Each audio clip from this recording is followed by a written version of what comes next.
Now, to talk more about the rising tensions between Egypt and Turkey, I'm joined by Manal Omar. She is the Associate Vice President of Middle East North Africa at the United States Institute of Peace. Thanks for joining us. Thank you for having me. So, to what do you attribute these latest tensions between Turkey and Egypt? The latest tensions come from the reaction that the Turkish government had in the international community in terms of what was deemed as a coup.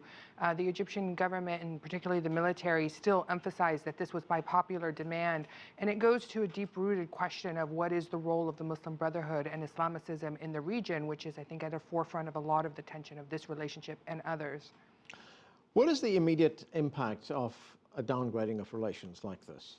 I think that the immediate impact is a reminder that there are a lot of people in the international and regional community that are still questioning Egypt's motives and the military's move on governance. But there's also a huge economic impact. In the past year, Egypt's trade just in 2012 increased with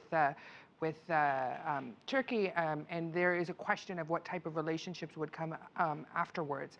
I think that also really highlights the question of how the legitimacy, both in terms of elections and what happened with the Muslim Brotherhood, will be seen in a country like Turkey and elsewhere in the region when people are fighting for democracy all across. Right. When we look at things like legitimacy and what is going on in Egypt, is there any kind of bad blood between the military in Egypt and the Turkish government? Has that been there for some time?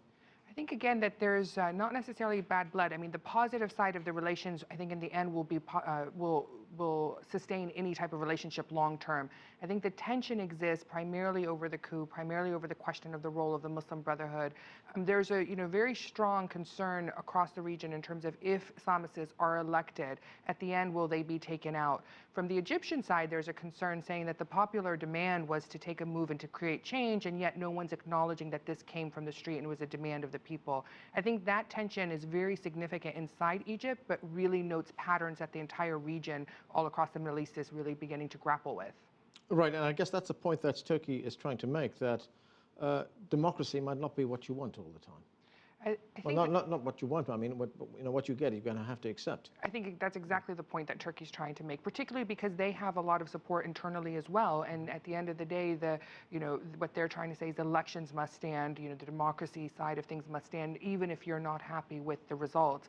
And that change should happen through the ballot box, and that Egypt should have waited for the next elections if they really wanted to change. And more importantly, not to have the military step in to make the change. Yeah. What do you make of this response by the military, though? It seems that they are hypersensitive to criticism that's coming from the outside.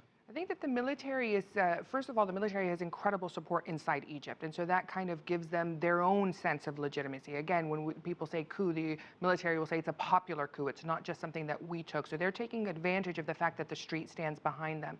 And the hypersensitivity comes from what they couch as national security. As people question their legitimacy, it makes national security harder to control. It makes, stabilizing Egypt, promoting economic development stronger, harder to control. So under that umbrella, the military feels that in order to protect Egyptian interests, they must be pushing back strongly on all of these challenges to their legitimacy.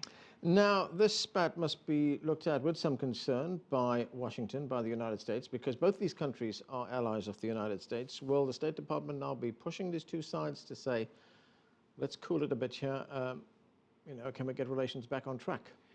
I think that you'll see a lot of allies that are shared between Turkey and between Egypt pulling them together. The United States will probably be among them. The United States hasn't been shy of its own criticism towards Egypt and calling the Egyptian government out.